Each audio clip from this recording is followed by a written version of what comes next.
आज एक नए सब्जेक्ट के साथ में हम लोग स्टार्टिंग करेंगे। देखिए, सब्जेक्ट का नाम है, अगर आप शॉर्ट में पढ़ते हो तो नाम आता है ओबीजी। ओबीजी की अगर आप फुल फॉर्म देखते हो तो ऑब्स्टेट्रिक एंड गायनेकोलॉजी। देखो इधर देखिएगा, दोनों में डिफरेंस है बच्चों। गायनेकोलॉजी और ऑब्स्टेट्रिक दोनों में डिफरेंस है। आप जानते भी हैं, गायनेकोलॉजी का मतलब भी एक ही बात है, लेकिन बस टाइमिंग का फर्क है। गायनेकोलॉजी का मतलब ये है आपके पास में study of female reproductive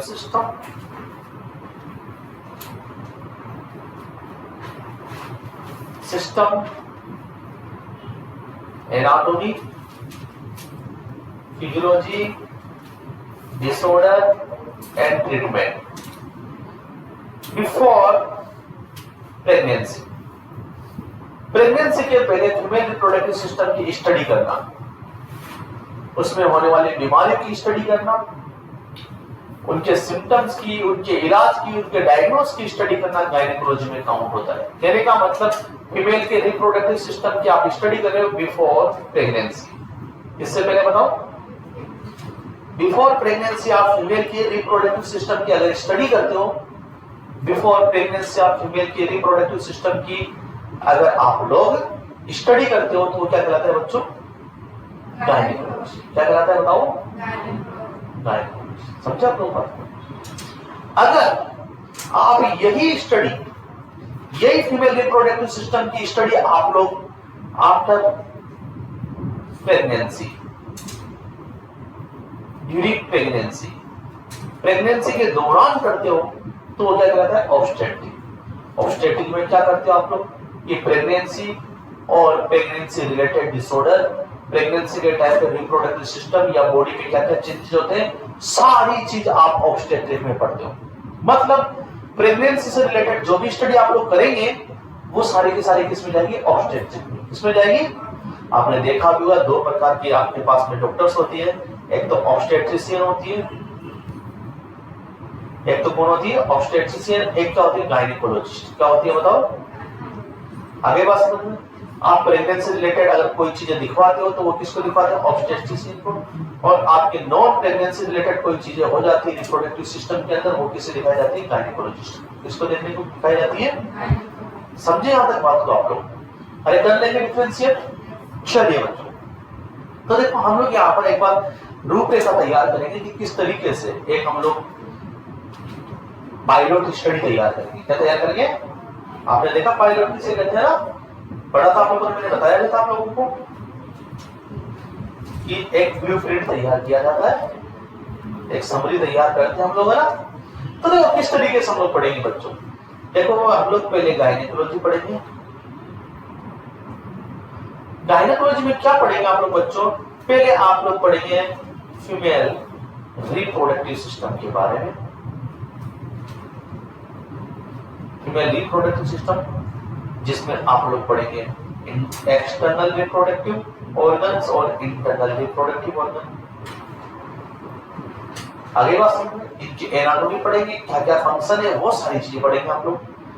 female reproductive system पढ़ने के बाद आप पढ़ेंगे मेंस्ट्रुएशन साइकिल। इसी के अंदर मेंस्ट्रुएशन साइकिल पढ़ने के बाद आप लोग पढ़ेंगे मेंस्ट्रुएशन साइकिल के डिसऑर्डर। उसके बाद आप लोग क्या पढ़ेंगे? मेनोपॉज। मेनोपॉज के बाद में आप लोग पढ़ेंगे, पूरा मेनोपॉज पढ़ेंगे। उसके बाद अदर गायनेकोलॉजिकल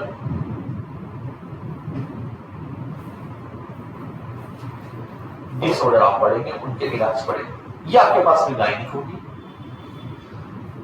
ऑब्स्टेट्रिक में आप लोग क्या पढ़ेंगे? देखिए, सबसे पहले आप लोग पढ़ते हैं फर्टिलाइजेशन। फर्टिलाइजेशन होगा तभी तो प्रेग्नेंट होगी ना।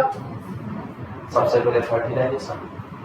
फर्टिलाइजेशन के बाद में आप लोग फीटल डेवलपमेंट की तरफ चले जाते हैं कि पूरा फीटल का डेवलपमेंट 9 महीने तक कैसे क्या होता है। उसके बाद आप लोग पढ़ते हैं यहाँ पे प्लेसेंटा के बारे में। आप लोग पढ़ते हैं यहाँ पे अम्बिलिकल कोड के बारे में, आप लोग पढ़ते हैं यहाँ पर एम्नियोटिक फ्लूइड के बारे में। उसके बाद आप लोग पढ़ते हैं यहाँ पर चेंजेस ऑफ प्रेगनेंसी की, प्रेगनेंसी के अंदर कौन कौन से चेंजेस आते हैं बॉडी के अंदर। उसके बाद आप लोग पढ़ते हैं यहाँ पर sign and symptom of pregnancy, sign and symptoms of pregnancy. उसके बाद आप लोग पढ़ते हैं यहाँ पर, ये पूरा एक ब्लूप्रिंट तैयार करेंगे हम लोग, उसके अनुसार हम लोग पढ़ते हैं one by one sine and symptoms of pregnancy. उसके बाद हम लोग पढ़ते हैं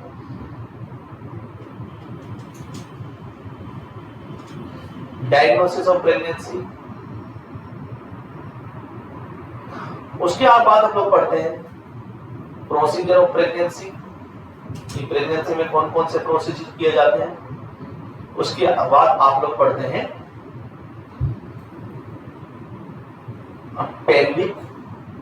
उसके बाद आप लोग पढ़ते हैं फीटल स्कल। उसके बाद आप लोग पढ़ते हैं लेबर। लेबर में पढ़ते हो सबसे पहले causes of labour, stage of labour. उसके बाद आपके पास में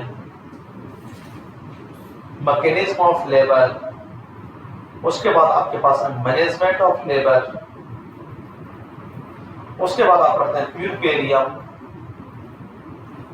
पूरा प्यूरपेरियम पीरियड आप लोग पढ़ते हैं। उसके बाद पढ़ते हो आप लोग pregnancy related disorder. Pregnancy related disorder में आप लोग पढ़ते हो एपीएच, आप लोग पढ़ते हो पीपीएच, आप लोग पढ़ते हो प्रेगनेंसी इंड्यूस्ड हाइपरटेंशन, आप लोग पढ़ते हो एक्टोपिक प्रेगनेंसी, आप लोग पढ़ते हो अबॉर्शन, आप लोग पढ़ते हो मल्टीपल प्रेगनेंसी। आई बात समझ?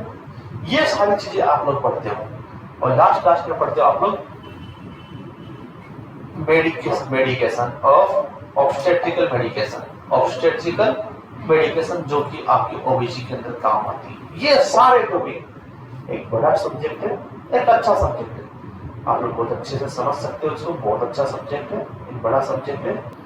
अच्छे से कॉपी के साथ में एक नए तरीके से लगाएंगे एंडिंग हम लोग।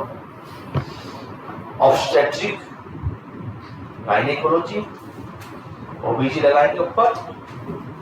सबसे पहले हेडिंग लगानी गायनेकोलॉजी। गायनेकोलॉजी आपके पास study of female genital organ,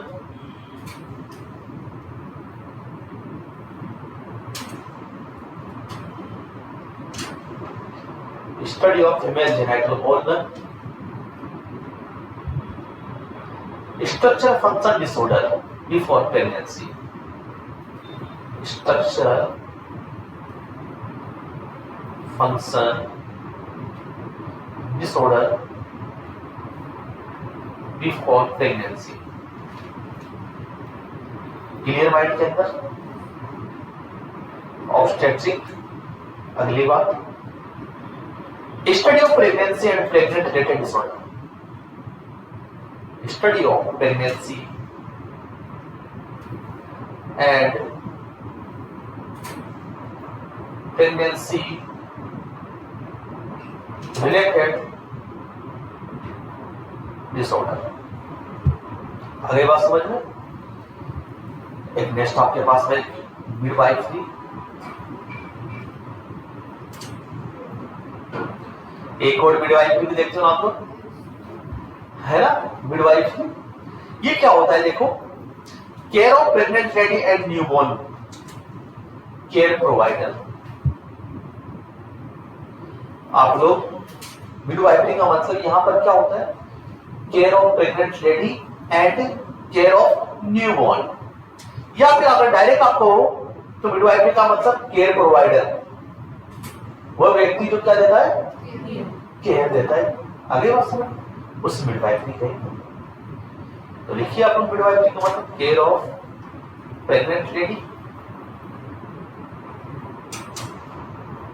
lady and newborn. Newborn को और प्रेग्नेंट लेडी को केयर देना क्या कहलाता है बताओ। शाबाश। आगे चलते हैं हम लोग, आगे की बात करते हैं। गायनेकोलॉजी,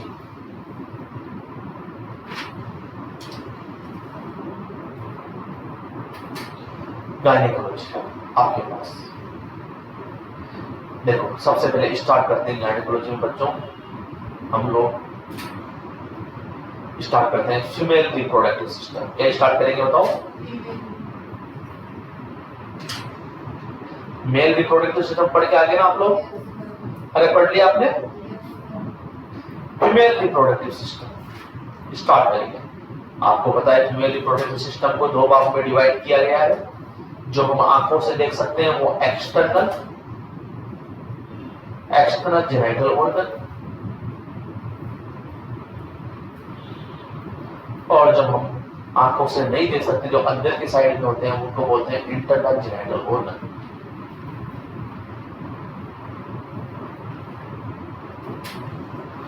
देखिए हम लोग पढ़ते हैं एक्सटर्नल जेनिटल ऑर्गन की तरफ चलते हैं। पहले सबसे पहले one by one step by step पढ़ेंगे हम लोग। चलिए, एक्सटर्नल जेनिटल ऑर्गन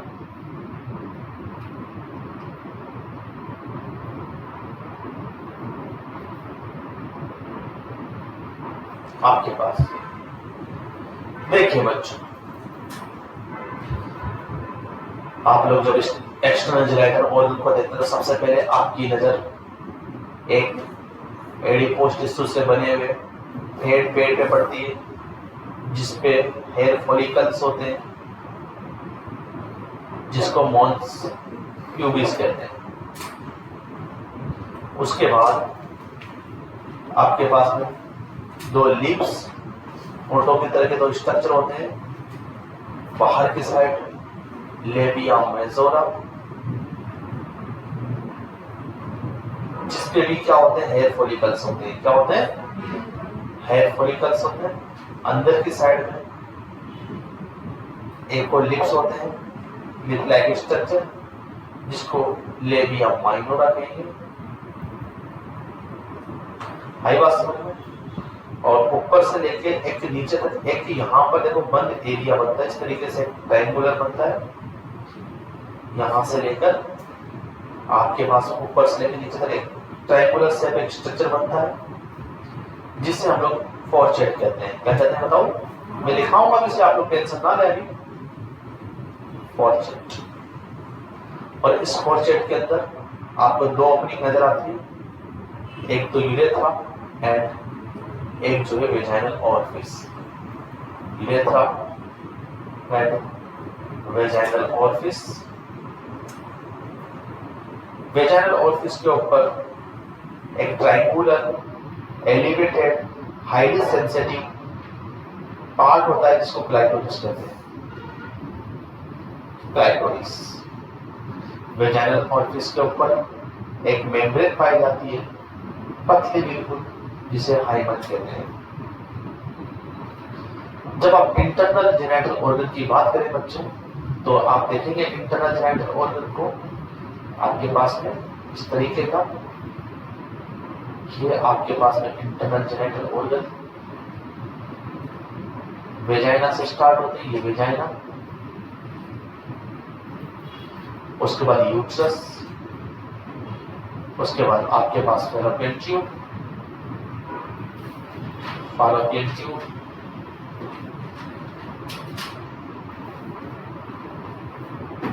और फैलोपियन ट्यूब के बाद आपके पास ओवेरी। क्या बताओ? ओवेरी। ये देखो 1 2 3 और 4, ये किसे पढ़ते हो आप? इंटरनल, है ना। यहाँ पे आप वेजाइन और यूट्रस के बीच में आप सर्विक्स भी देखते हो, जो कि यूट्रस का ही पार्ट होता है सर्विक्स भी। आगे बात समझ में? तो जिनको हम आंखों से देख सकते हैं वो एक्सटर्नल जेनिटल ऑर्गन्स, जिनको हम आंखों से नहीं देख सकते वो बताओ? जो इंटरनल साइड। चलिए आगे चलते हम लोग डिटेल से पढ़ेंगे एक्सटर्नल जेनिटल ऑर्गन को। आई बात समझ में? तो डिटेल से आप लोग पढ़ते हैं। तो सबसे पहले आपके पास में कौन आता है बच्चों? Mons pubis. सबसे पहले बात करें बच्चों मॉन्स प्यूबिस, और मॉन्स प्यूबिस को हम लोग मॉन्स वेनेरिल भी कहते हैं। क्या कहते हैं बताओ बच्चों? चलिए थोड़ा सा स्पीड मेंटेन करेंगे और मेंस वेनेरिल भी कहेंगे। क्या कहेंगे बताओ? ये इट इज अपर पार्ट, सबसे ऊपर का part, and formed by adipose tissue. किसके द्वारा बना होता है बच्चों बताइए? एडिपोस टिश्यू के द्वारा बना होता है। उसके बाद दूसरा आपके पास में दूसरा लेबिया मेजोरा। लेबिया मेजोरा की बात करें हम लोग बच्चों, labia majora homologous of scrotum of male, है ना। मेल के स्कोर्टम जानते हो ना आप लोग, स्कोर्टम के केविटीज है ना, जिसमें कौन रहते हैं बच्चों? टेस्टिस रहते हैं। ये क्वेश्चन कई बार आया हुआ है कि लेबिया मेजोरा किसके होमोलोगस है? तो homologous of scrotum of male, male के स्कोर्टम की तरह होता है। होमोलोगस का मतलब वो होता है कि स्ट्रक्चर सेम, कार्य अलग अलग। स्ट्रक्चर सेम, हाँ आपको पता है कि लेबिया मेजोरा का जो स्ट्रक्चर है किसकी तरह होता है? लाइक लिप फोल्ड होते हैं ना, लिप हमारे फोटो की तरह, जो फोटो के फोल्ड होते हैं उसकी तरह होते हैं। एक फोल्ड, दो फोल्ड, दो फोल्ड है ना, एक नीचे के ऊपर। हाँ, it is covered by lip fold. और labia majora it is covered by, किससे कवर्ड होती है बताओ? स्किन से। किससे बताओ? स्किन से कवर होती है। आई बात समझ में? आप लोगों से बहुत इंपॉर्टेंट क्वेश्चन पूछा जाएगा कि मोस्ट कॉमन साइट में, क्वेश्चन के अनुसार आपको बता रहा हूं यहाँ पे, most common site, very very important question of haematoma, कि हिमेटोमा होने की सबसे मोस्ट कॉमन साइट कौन सी है? तो इज लेबिया मेजोरा। कौन है बताओ बच्चों? लेबिया मेजोरा जो मोस्ट कॉमन साइट है। आई बात समझ में? और यहाँ पर हिमेटोमा का मतलब जानते हो ना, ब्लड जम जाना, ब्लड जमता है। सबसे मोस्ट कॉमन साइट है हिमेटोमा होने की, मोस्ट कॉमन साइट। ये क्वेश्चन आया हुआ एग्जाम के अंदर। और यहाँ पर स्वेट ग्लैंड परसेंट होती है, यहाँ पर पसीना आता है, स्वेट ग्लैंड क्या होती है? परसेंट होती है। तो ये बात हुई आपके पास में लेबिया मेजोरा की। बच्चों बात करेंगे लेबिया माइनोरा की तरफ। किसकी तरफ चलेंगे? लेबिया माइनोरा की तरफ हम लोग चलते हैं। चलिए, ये अंदर के जो है फोल्ड्स है ना, यहाँ पर देखो, smaller than labia majora, labia majora से छोटे होते हैं, but not covered by skin, but not covered by skin, skin से कवर्ड नहीं होते हैं बच्चों। आई बात समझ में? और कहां पर लोकेटेड होते हैं? Located behind labia majora, behind labia majora, labia majora के पीछे की तरफ होते हैं। आई बात? यहाँ पर स्वेट ग्लैंड एब्सेंट होती है, स्वेट ग्लैंड एब्सेंट क्या होती है बताओ? हाँ, और कलर देखेंगे तो आप लोगों के पास पिंक कलर होगा, क्योंकि यहाँ पर ब्लड सप्लाई हाईली रहती है ना। ब्लड सप्लाई क्या रहती है बताओ? हाईली रहती है। आगे बात समझे बच्चों? चलिए, लेबिया माइनोरा के बाद में अब बात करेंगे क्लाइटोरिस की। एक ट्रायंगुलर शेप स्ट्रक्चर, वेजाइनल और इसके ऊपर की तरफ, है ना। हाँ, आगे बात करेंगे आप क्लाइटोरिस क्या है। देखो, clitoris highly sensitive organ, highly sensitive organ, सबसे ज्यादा सेंसिटिव ऑर्गन है फीमेल के अंदर। Highly sensitive organ of female genital area, of female genital area, highly sensitive organ of female genital, due to high nerve supply, due to highly nerve supply, highly nerve supply की वजह से। किसकी वजह से बच्चों बताओ? Highly nerve supply.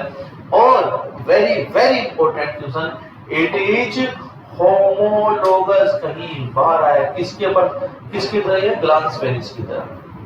Homologous of glans penis of male, male का जो ग्लांस पेनिस होता है उसकी तरह, मतलब उसके होमोलोगस है, उसके होमोलोगस है। वो भी सेंसिटिव पार्ट, ये भी हाईली सेंसिटिव पार्ट है ना। नेक्स्ट आपके पास है, बात करते हैं फॉर्चेट। फॉर्चेट क्या होता है आपके पास में? एनाटॉमिकल ट्रायंगुलर बाउंड्री होती है। एक आप देखेंगे, एक ट्रायंगुलर बाउंड्री देखने को मिलती है ना, देखेंगे, जिसमें क्या होता है इधर देखो, जिसमें आपके पास में दो तो ओपनिंग देखने को मिलती है। तो ये जो ट्रायंगुलर देखो, बाहर की तरफ क्या है बताओ? आपकी तरफ लेबिया माइनोरा मेजोरा है, जो अंदर जो ट्रायंगुलर एक बाउंड्री सी बनती है जिसमें दोनों होल होते हैं, वो क्या कहलाता है बताओ? हाँ, ऑब्जेक्ट कहलाता है। देखेंगे आप लोग anatomical triangular boundary, anatomical triangular boundary of external genitalia. एक ट्रायंगुलर बाउंड्री बनती है ना, आई बात समझ में?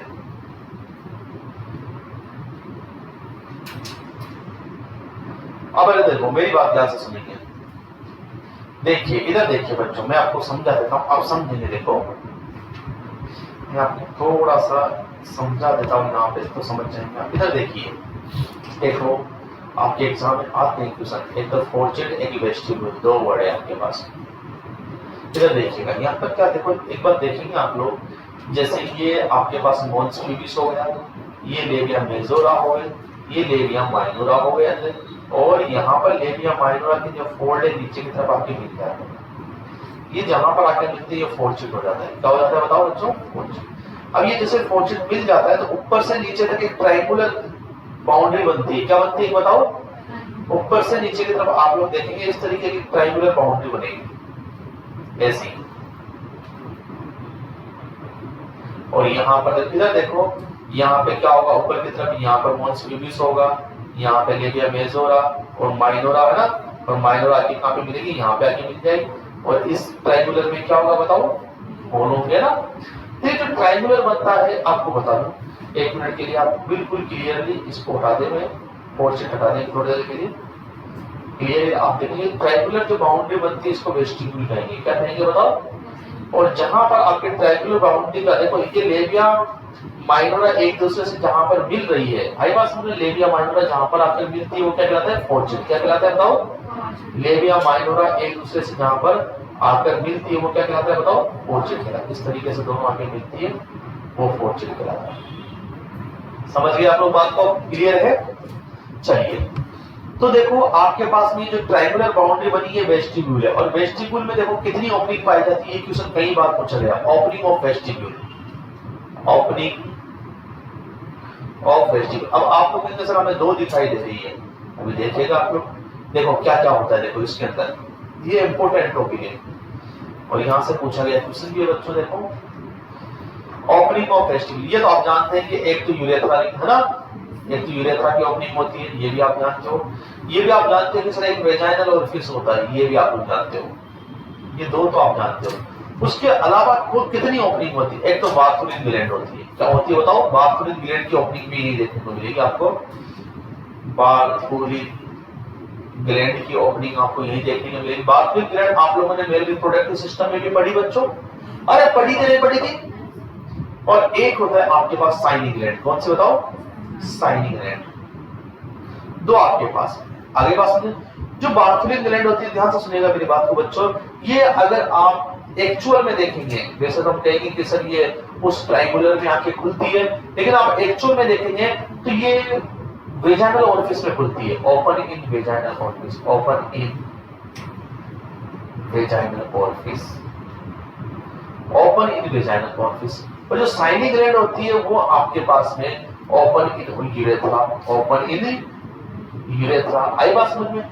ये साइनिक ग्लैंड क्या करती है, आगे भी पढ़ेंगे, यहां पर भी बता देता हूं, ये एक एंटी माइक्रोबियल फ्लूइड निकालती है। क्या निकालती है बताओ?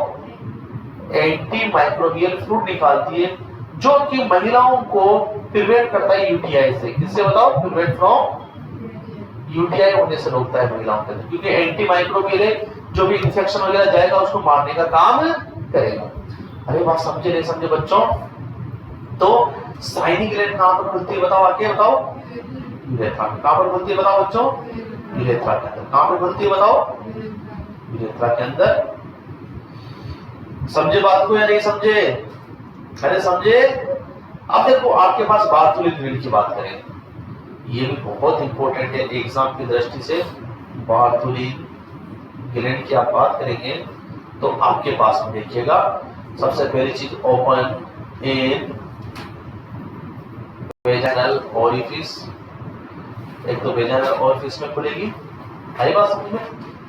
और ये क्या करता है देखो, इट सीक्रेट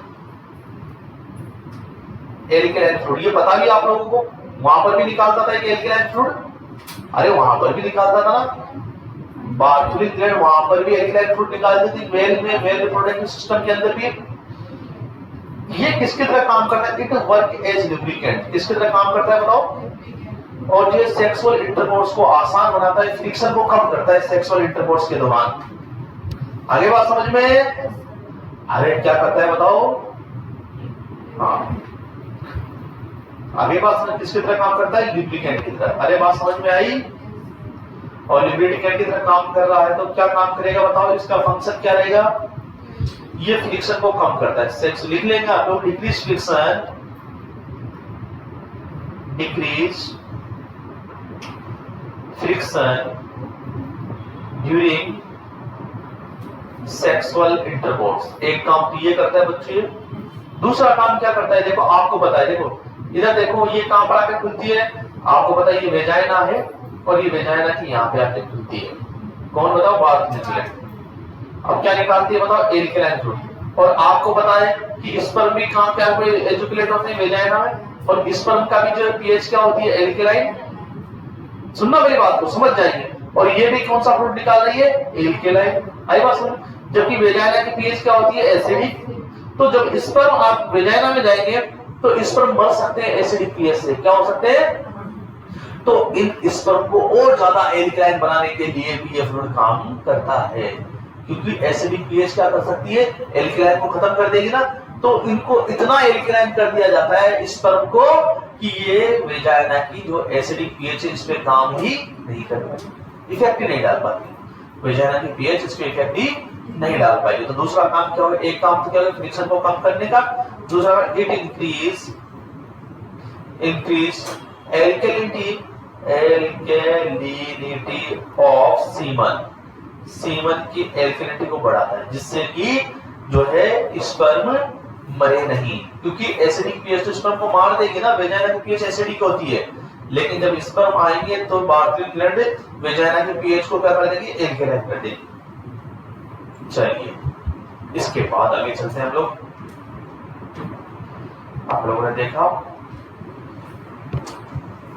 एक वर्ड आपके पास में यहां पर हाइमन।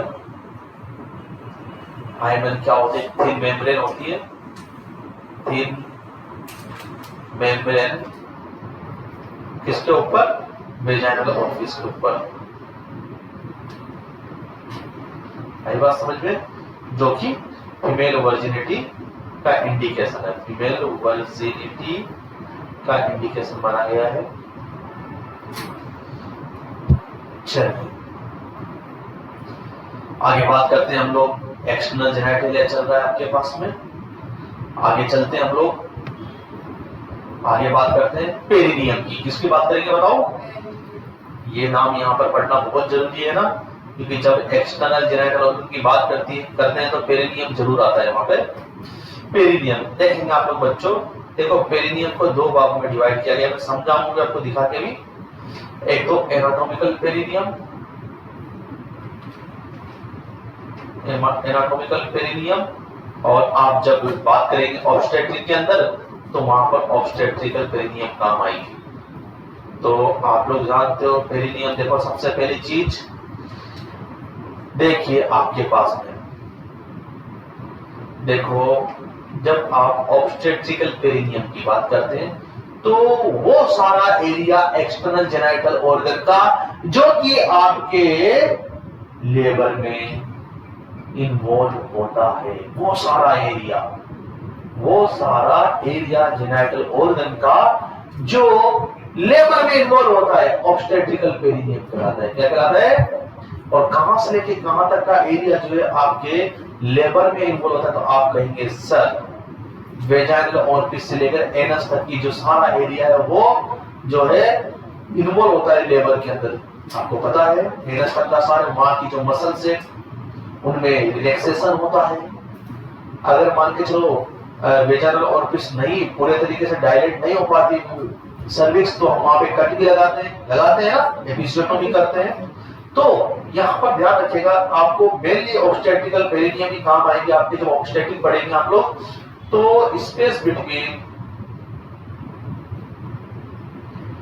स्पेस बिटवीन, किसके बीच का space, vaginal orifice to anus, vaginal orifice से एनस के बीच का स्पेस, जहां पर हम लोग क्या लगाते हैं बताओ, एपिसियोटोमी लगाते हैं। क्या लगाते हैं बताओ, भरते हैं ना एपिसियोटोमी।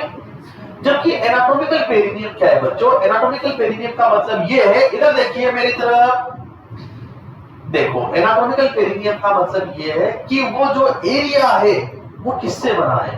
तो आप देखते हो कि जो पेरिनियम वाला जो एरिया है वो आपके पास में किससे बना है, आपके तो पेल्विस से बना है। सर किससे बना है बताओ, और आपको पता है कि पेल्विस कितनी बोन से बना है, 2 इनोलेट, एक सेक्रम, एक कोकिक्स।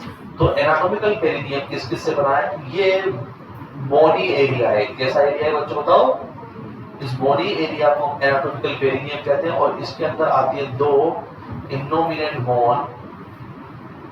अरे कर लेंगे डिफरेंशिएट एनाटॉमिकल पेरिनियम और ऑब्स्टेट्रिकल पेरिनियम, आज से ही ध्यान से पढ़ेंगे तब जाके लपेटे में आएगी ये सब्जेक्ट, पहले दिन से। 2 इनोमिनेंट बोन और एक सेक्रम और एक आपके पास में कोकिक्स, ये चारों मिलकर आपके पास में से पेल्विक बनाती है ना, और यही आपके पास में एनाटॉमिकल पेरिनियम बनाता है। क्या बनाता है बच्चों बताओ, एनाटॉमिकल पेरिनियम। आगे बात समझ में, ये आपके पास में एक्सटर्नल जेनाइटल ऑर्गन कंप्लीट होते हैं। बात करते हैं इंटरनल जेनाइटल ऑर्गन की, और जब आप इंटरनल जेनाइटल ऑर्गन की बात करते हो, फीमेल रिप्रोडक्टिव सिस्टम के इंटरनल जेनाइटल ऑर्गन की बात करते हो, तो आप फोटो आपके दिमाग में, ये फोटो बार बार में आती है नहीं आती बच्चों, अरे आती है नहीं आती बताइए, ये वाली फोटो आपके दिमाग में आती ही है। और ये फोटो में ये वेजाइना होती है, यहाँ पर सर्विक्स होता है, ये यूट्रस होता है, सभी लोग जानते हैं। अगर ये भी नहीं जानते तो लोटिया लंगोटिया उठा के चले जाओ। फैलोपियन ट्यूब होती है ये, और यहाँ पर फैलोपियन ट्यूब के लिए ओवरी है ना, तो पूछा जाए फैलोपियन ट्यूब कितनी होती है तो कितनी बताओ, और ओवरी, यूट्रस, वेजाइना, सर्विक्स। चलिए अगर आप नीचे से ऊपर की तरफ चलोगे तो पहले क्या आएगी, वेजाइना, ये सर्विक्स, सर्विक्स तो यूट्रस का पार्ट है, यूट्रस, फैलोपियन ट्यूब और ओवरी आप लोग पढ़ते हैं इसके अंदर। तो सबसे पहले स्टार्ट करते हैं बच्चों वेजाइना से। किससे स्टार्ट करेंगे बताओ, चलिए स्टार्ट करते हैं वेजाइना से। पहला ले लेते हैं आपके पास में वेजाइना, और देखिएगा समझिएगा याद करते जाइएगा साथ के साथ। First part of internal genital organ, पहला पार्ट है आपके पास में first part of internal genital organ, genital organ का पहला पार्ट है आपके पास में, और इसकी जो पीएच होता है 3.8 to 4.5, 3.8 to 4.5 एसिडिक होती है। क्या होती है बताओ बच्चों, अरे कैसी होती है बताओ। अगर आप लेंथ की बात करेंगे बच्चों, लेंथ अगर आप सामने से नापेंगे, बाहर से आप ग्लव्स पहने पर उंगली से नाप रहे हो तो बाहर से 7 सेंटीमीटर की दिखेगी। कितने बताओ बच्चों, और आप अंदर देखोगे तो अंदर से नापोगे तो 9 सेंटीमीटर। एंटीरियरली कितनी बताओ, आया हुआ क्वेश्चन है ये, एंटीरियरली कितनी बताओ, हाँ 7 सेंटीमीटर, और पोस्टीरियर कितनी 9। क्यों, क्योंकि देखो ऐसे होती है बच्चों, इधर देखेंगे ऐसे होती है। आई बात समझ में, ये 7 सेंटीमीटर तो सामने और 2 सेंटीमीटर पीछे। आगे बात समझ में, तो आप सामने से नापते तो यही खत्म हो जाता है ना, और अगर पीछे से नापोगे तो यहाँ से लेके यहाँ तक। आगे बात समझ में, अरे आगे, अब आगे वो खड़ा है कोई व्यक्ति, इधर देखो बच्चों, इधर देखिए ये कोई महिला खड़ी हुई है और ये उसके बटन से, इधर देखिए बच्चों ये उसके बटन से महिला खड़ी है, सामने देखिए, और ये उसकी वेजाइना है। क्या बताओ उसकी, तो इसकी वेजाइना का आप एंगल देखोगे, सीधा एंगल, ये वेजाइना है, क्या बताओ ये वेजाइना, ये जो एंगल होगा ये 45 डिग्री का होगा। कितने डिग्री का, ये देखो इधर देखो, एक बार फिर से देखेंगे, ये कोई महिला के बटक से, ये कोई महिला, ये उसका पैर है, ये पैर एक साइड का बना सकता हूँ ना, एक साइड का व्यू मैंने बनाया, तो उसकी वेजाइना को आप देखेंगे तो उसकी वेजाइना इस तरीके से है, ये वेजाइना है, उसके बाद ये यूट्रस है इस तरीके से ना। तो आप अगर देखेंगे कितना एंगल है तो आप सीधी लाइन डाल देंगे कैसे ना, ये सीधी लाइन डाल के देखने का, ये जो एंगल देखने को मिला कितना बताओ 45 डिग्री का। तो आपसे पूछा जाएगा एंगल ऑफ वेजाइना। देखो अगर लेंथ ऑफ वेजाइना पूछे डायरेक्ट लेंथ ऑफ वेजाइना तो कितना बताएंगे आप 9 सेंटीमीटर। एक्चुअल में लेंथ कितनी होती है, लेकिन अगर एंटीरियरली और पोस्टीरियरली बात करें तो कितनी बताओ 7 एंड। हाँ अगर आपसे पूछ लिया जाए कि वेजाइना का एंगल कितना होता है बताओ, एंगल ऑफ वेजाइना तो आप क्या बताएंगे बच्चों 45 डिग्री। कितना बताएंगे बच्चों बताइए। हाँ अब पूछेंगे सभी किसकी बनी होती है तो it is formed by connective tissue. किससे बताओ कनेक्टिव टिश्यू की बनी होती है। कनेक्टिव टिश्यू के फोल्ड होते हैं इसके अंदर। और वेजाइना के अंदर आपसे पूछा जाए कि सर वेजाइना की पीएच जो है एसिडिक क्यों होती है, आप देखिए बहुत इंपॉर्टेंट बात, वेरी वेरी इंपॉर्टेंट बात, वेरी वेरी इंपॉर्टेंट बात। क्या वेरी वेरी इंपॉर्टेंट बात क्या कि वेजाइना की पीएच सर एसिडिक क्यों होती है, वेजाइना की पीएच एसिडिक क्यों होती है, पीएच एसिडिक क्यों होती है सर, पीएच एसिडिक क्यों होती है तो आपको बता दे इन वेजाइना, वेजाइना के अंदर देखिएगा बच्चों मेरे साथ में वेजाइना के अंदर एक बैक्टीरिया सिचुएटेड होता है। क्या सिचुएटेड होता है बच्चों बताओ, एक बैक्टीरिया सिचुएटेड होता है और उस बैक्टीरिया का नाम क्या है सभी लोग जानते हैं डोडरलिन बेसिलाई। क्या नाम बताओ बच्चों, अरे डोडरलिन बेसिलाई, क्या नाम उसका बताओ। और ये डोडरलिन बेसिलाई सीक्रेट करता है, क्या निकालता है, ये निकालता है लैक्टिक एसिड। क्या निकालता है बताओ बच्चों, और इसी लैक्टिक एसिड की वजह से आपके पास में पीएच क्या होती है बताओ, अरे क्या होती है पीएच बताओ, एसिडिक। क्या होती है बताओ पीएच एसिडिक। आगे बात समझ में, इसी लैक्टिक एसिड की वजह से, क्योंकि एसिड है ना बच्चों, पीएच क्या हो जाएगी आपके पास में 3.8 से 4.5 एसिडिक क्या हो जाएगी बताओ। और ये क्यों एसिडिक रखी गई, इसको एसिडिक रखने का कारण यह है बच्चों क्योंकि एसिडिक पीएच जो है आपको इन्फेक्शन से बचाती है, आपको prevent from infection, prevent from infection. अब आप समझो सर कैसे लैक्टिक एसिड बना दिया, तो ये डोडरलिन बेसिलाई क्या करता है बच्चों, वेजाइना की जो ग्लाइकोजन है क्या है बताओ, ग्लाइकोजन पे क्या करता है एनारोबिक रेस्पिरेशन। क्या करता है बताओ, अरे क्या करता है बच्चों बोलिए, क्या करता है एनारोबिक रेस्पिरेशन। और जब एनारोबिक रेस्पिरेशन होता है तो क्या बनता है बताओ, लैक्टिक एसिड बनता है। क्या बनता है बताओ, एनारोबिक रेस्पिरेशन होता है तो क्या बनता है बताओ, लैक्टिक एसिड बनता है। क्या बनता है बताओ, अरे क्या बनता है बताओ, लैक्टिक एसिड। ग्लाइकोजन को किसमें कन्वर्ट कर देता है ये बताओ, एनर्जी लेवल में, एनर्जी में। और जब एनर्जी बनेगी तो आपको पता है जब एनारोबिक रेस्पिरेशन होगा तो लैक्टिक एसिड बनेगा। और लैक्टिक एसिड की वजह से पीएच कितनी रहेगी 3.8 से 4.5। और ये पीएच 3.8 से 4.5 क्यों रखी गई बताओ, अरे क्यों रखी गई बताओ, क्यों रखी गई बताओ, वेजाइना की पीएच एसिडिक क्यों रखी गई। हाँ अब तुमसे पूछे कोई कि वेजाइना का काम क्या है तो आप बता सकते हो आराम से, बहुत सारे लोग दिमाग लगाएंगे लेकिन दिमाग नहीं लगाना, बहुत सारी चीजें तुम्हें आती है। फंक्शन की बात करें, एक तो सेक्सुअल इंटरकोर्स के लिए कोइटस एक्ट, कौन सा एक्ट बताओ, कोइटस एक्ट का मतलब क्या होता है सेक्सुअल इंटरकोर्स। एक मेंस्ट्रुएशन की ब्लीडिंग भी कहां से आती है बताओ, वेजाइना से आती है शाबाश। और एक और आपको पता है कि पासेज वे फॉर डिलीवरी, अरे डिलीवरी के लिए पासेज वे है ना, passage way for delivery, passage way for delivery. आई बात समझ में, किसके लिए पासेज वे, आपका हाथ काम नहीं करता क्या, शरीर में आलस भरे, मुझे पता है इतने आलस भरे शरीर के अंदर आलसी होगी,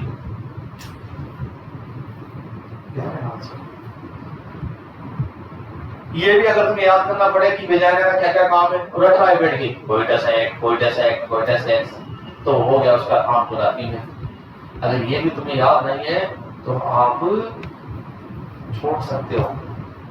चलिए नेक्स्ट वेजाइना के बाद कौन आएगा मतलब यूट्रस ना, क्योंकि सर्विक्स तो यूट्रस का ही पार्ट है बच्चों। यूट्रस आपके पास में देखो सबसे पहली बात largest organ of female reproductive system, आपसे पूछा जाए कि फीमेल रिप्रोडक्टिव सिस्टम का लार्जेस्ट ऑर्गन कौन सा है, फीमेल रिप्रोडक्टिव सिस्टम का सबसे बड़ा ऑर्गन कौन सा है बताओ, क्या बोलेंगे आप लोग, अरे यूट्रस की शेप कैसी होती है तो आपके पास में देखो मेरी बात ध्यान रखना, दो आंसर बनते हैं इसके, एक तो आपके पास में डोम शेप, अगर ओनली पूछा गया यूट्रस की शेप कैसी होती है तो आप क्या बताएंगे डोम शेप, फर्स्ट प्रायोरिटी। अगर ये नहीं दे रखा है तो आप सेकंड प्रायोरिटी देंगे पाइडिफॉर्म को, किसको देंगे बताओ। अब मैं आपको समझा दूं डोम शेप कब होता है, नॉन प्रेग्नेंट फीमेल में, किसमें बताओ, नॉन प्रेग्नेंट फीमेल के अंदर जो यूट्रस है उसकी जो है शेप जो है डोम शेप, डोम का मतलब गुंबद की तरह, किसकी तरह? गुंबदाकार। पायरिफॉर्म का मतलब जानते हो आप लोग किसकी तरह बताओ? नाशपाती की तरह। ये प्रेग्नेंट फीमेल में, किसमें बताओ? प्रेग्नेंट फीमेल में। और समय समय पर प्रेग्नेंट फीमेल का फिर यूट्रस चेंज होता जाता है, लोगों को पता है? अरे पता है नहीं है बताओ? चलिए नापतोल देख लेते हैं, नापतोल करके देख लेते हैं यूट्रस को। आप लोग जानते भी हैं। मेजरमेंट की बात करें, मेजरमेंट सबको पता है। अरे कैसे याद करते हैं? 7.5, ढाई कम कर दिए, 5 भी ढाई कम कर दिए, ढाई है ना? 7.5 सेंटीमीटर, 5 सेंटीमीटर, 2.5 सेंटीमीटर। 7.5 क्या है सर? ये लेंथ है। क्या है बच्चों? लेंथ। ये 5 सेंटीमीटर क्या है? विड्थ है, चौड़ाई। ये 2.5 सेंटीमीटर क्या है? मोटाई है। क्या है बच्चों बताओ? मोटाई, थिकनेस। सब जानते नहीं जानते बताओ? चलिए बच्चों, चलिए 7.5, 5, 2.5, 7.5, 5, 2.5, 7.5, 5, 2.5 है। चलिए आगे चलते हैं। अगर आप बात करें वेट की, अगर वेट की बात करें, वजन, वजन तुम्हें पता है नॉन प्रेग्नेंट फीमेल का जो यूट्रस है कितने ग्राम का होता है? 60 ग्राम का। कितने ग्राम का? और आप जब पार्ट्स की बात करेंगे, देखो आप लोग पार्ट्स की बात करेंगे, ये आपके पास यूट्रस है, इधर देखिए आपके पास ये यूट्रस है, और ये यूट्रस के बाद यहाँ से आ जाती है वेजाइना, और सबसे पहला पार्ट जो यूट्रस का यहाँ पर है ये कहलाता है सर्विक्स। क्या कहलाता है बच्चों बताओ? उसके बाद वाला पार्ट बॉडी, और उसके बाद वाला पार्ट फंडस। क्या कहलाता है? तो आप बात करते हैं बच्चों पार्ट्स ऑफ यूट्रस की। किसकी बात करते हैं बताओ? पार्ट्स ऑफ यूट्रस की बात करते हैं। आप लोग बात करें हम लोग parts of uterus, very very important. Parts of uterus की बात करें तो आपके पास में ऊपर से स्टार्ट करता हूं सर, फंडस की। फंडस भैया 1.5 सेंटीमीटर होता है। क्या होता है बताओ? और इस फंडस पार्ट को हम कॉर्नस भी कहते हैं। क्या कहते हैं बताओ?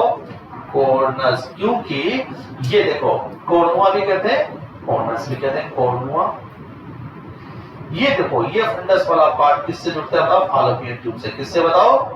और कौन से? देखो ये वाला पार्ट जहां से आपका फंडस वाला पार्ट फॉलोपियन ट्यूब से जुड़ता है वो कॉर्नस ही कहलाता है। क्या कहलाता है बताओ? कॉर्नस।